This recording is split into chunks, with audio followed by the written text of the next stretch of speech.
Aujourd'hui, je pensais à cette idée que j'entends souvent et qui dit que pour être bien dans sa vie, il faudrait être aligné avec ses valeurs, idéalement congruent ou congruentes, c'est-à-dire agir en conformité à ses valeurs et être authentique. On entend aussi parfois l'idée d'être entier ou entière. Ce qui impliquerait donc, si je vais jusqu'au bout de ce raisonnement, d'interagir, d'être et de parler de manière identique, quel que soit l'environnement, la situation et l'interlocuteur ou l'interlocutrice. Mais est-ce que ça a vraiment du sens, cette idée? Est-ce que ça va nous servir dans la vie ou au contraire nous desservir? Et est-ce que ce faisant, on va vraiment se sentir bien dans sa vie?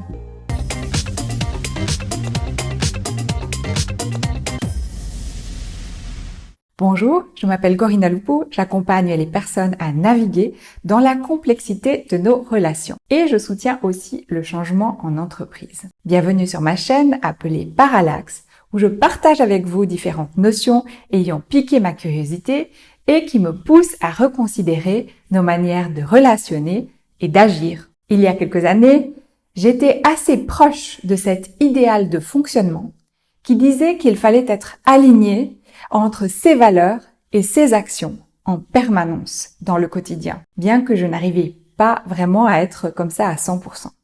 Et que se passait-il alors? Il se passait que j'avais tendance à avoir des opinions assez tranchées et même dures parfois envers moi et envers les autres lorsque cet alignement ne se produisait pas. Par exemple, j'avais tendance à passer d'une idéalisation totale de quelqu'un, où je me disais que cette personne incarnait parfaitement ses valeurs, qu'on était d'ailleurs totalement alignés, elle et moi, que je me sentais tout à fait bien avec elle, et puis paf, au moindre grain de sable, soit la personne disait quelque chose qui ne collait pas parfaitement avec ses valeurs, ou alors elle faisait quelque chose qui ne semblait pas coller parfaitement à ses valeurs, et j'avais tendance à me dire que cette personne était fausse ou décidément assez peu fiable. Et de l'idéalisation, je passais alors à la méfiance. Mais j'étais quand même en conflit dans ce passage intérieur parce que j'étais quand même attachée à cette personne. Et peut-être que je retournais ensuite à l'idéalisation après cet incident en me disant que bon, ça s'est peut-être produit une seule fois. Mais si de nouveau je percevais ce type d'incohérence, je passais de nouveau à la méfiance. Et pareil pour moi, je ne parvenant pas à tenir et à obéir en permanence à cet idéal de congruence entre mes valeurs, mes convictions, mes actions et mes paroles, j'étais dans une souffrance en permanence, ou en tout cas le plus souvent. Ou alors il y avait une alternance de nouveau entre cette situation idéale, hop, un grain de sable, et tout s'écroule, l'image de moi aussi, et je me disais alors que j'avais sûrement pas assez travaillé sur moi et qu'il fallait encore travailler davantage. Et puis grâce à des rencontres et des lectures, je me suis aperçue que cette vision des choses était assez fausse parce qu'elle impliquait d'ignorer totalement le fait qu'on agit, qu'on parle dans des situations et avec des personnes différentes et que c'est normal que cela influence notre comportement. Et si l'on reste dans cette vision, où on devrait être identique à 100% en permanence, ça implique plutôt d'être incapable de s'adapter aux circonstances et aux personnes. Et en fait, ce faisant, on va plutôt devenir extrêmement rigide et perdre en résilience. Et vous connaissez sûrement des personnes qui sont ainsi, incapables de lire leur environnement, les circonstances et les personnes présentes, à mettre les pieds dans le plat en permanence, à rentrer dans le cadre des gens alors que ce n'est pas le moment, à dire quelque chose à un mauvais moment au travail et à se mettre les autres à dos. Cela ne conduit pas du tout à une vie parfaite en permanence avec tout le monde en toutes circonstances, d'être tout le temps identique. Au contraire, ça isole. Et ça démontre plutôt une grande difficulté d'entrer en relation avec ce qui est là, avec les personnes présentes et avec les circonstances présentes. Parce qu'une de nos forces en tant qu'être humain est de naviguer entre nos différentes identités et donc d'endosser différents comportements selon les circonstances, les contextes et les personnes. Si je suis dans un travail avec tel rôle et tel collègue, je vais agir et être d'une certaine façon. Et puis, je change de travail, j'aurai d'autres collègues, un autre rôle, je vais peut-être agir et varier Je vais retenir certains points, certains aspects de moi et en accentuer d'autres. Pareil, si j'ai plusieurs amis, dans la relation avec une telle, je vais être drôle et volubile, alors qu'avec un autre, je vais être plus sérieuse et posée. Si je suis invitée à un mariage, même si je ne suis pas favorable à cette institution, je vais quand même me réjouir avec les personnes présentes, parce que ça leur tient à cœur et que je tiens à elles. Mais alors, est-ce que ça n'implique pas de devoir se muer en permanence, devenir un caméléon aux personnalités multiples? Non, il y aura toujours une certaine base qui continue.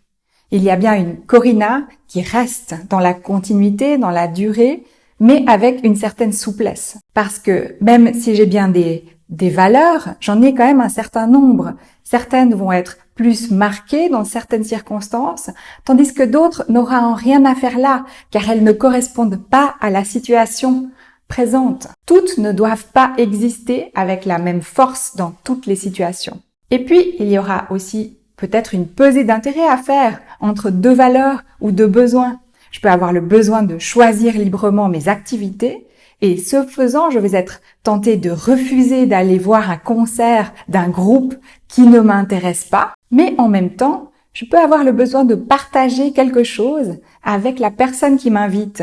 Et donc, je vais quand même accepter. Et avec le temps d'ailleurs, je vais être un peu différente. Je vais changer, intégrer de nouvelles manières d'être dans le monde. Et pour pouvoir intégrer ces changements dans le temps, pour apprendre de la vie, il faut aussi s'autoriser à être parfois différent et à expérimenter ces différentes manières d'être. Si on reste bloqué sur l'idée d'être tout le temps pareil en toutes circonstances, on va s'empêcher de changer et aussi d'apprendre. Comment est-ce que je serais dans une situation inconnue avec des gens inconnus? Situation extrême. Je déménage dans un pays totalement étranger au mien. Climat étranger, langue étrangère, culture étrangère. Je dois me faire des amis, je dois trouver un travail, je dois trouver une maison. Comment est-ce qu'on fait dans ce nouveau pays pour trouver une maison, un travail? Comment est-ce qu'on devient ami avec les gens d'ici? Si je suis incapable d'observer et de m'ouvrir à des manières d'être qui me sont étrangères, je vais avoir beaucoup de difficultés. Si j'agis tout le temps de la même façon, en toutes circonstances avec tout le monde, je vais peut-être heurter les autres, voire les juger de ne pas être aussi bien que moi. Si être ami, avoir trouvé un travail, une maison, c'est seulement comme je le conçois et un point c'est tout, je vais être dans une rigidité absolue et beaucoup souffrir en fin de compte. Ça me rappelle un texte de Bayo Akomolafe que je vais mettre en lien et où il explique qu'il essaye d'apprendre le tamoul, qui est la langue de sa femme. Et d'ailleurs, ils habitent en Inde. Un jour, alors qu'ils vont rencontrer leurs voisins, il se répète inlassablement dans sa tête ce qu'il doit dire. Et puis sa femme lui dit, « Tu sais, tu devrais peut-être le dire avec un hochement de tête. » Et vous avez certainement déjà vu les Indiens faire ça. Et lui, il se dit au début qu'il va pas y arriver, qu'il va se sentir bête d'essayer ça. Et puis il se trouve nez à nez avec ses voisins. Et il dit bonjour comme sa femme lui a appris.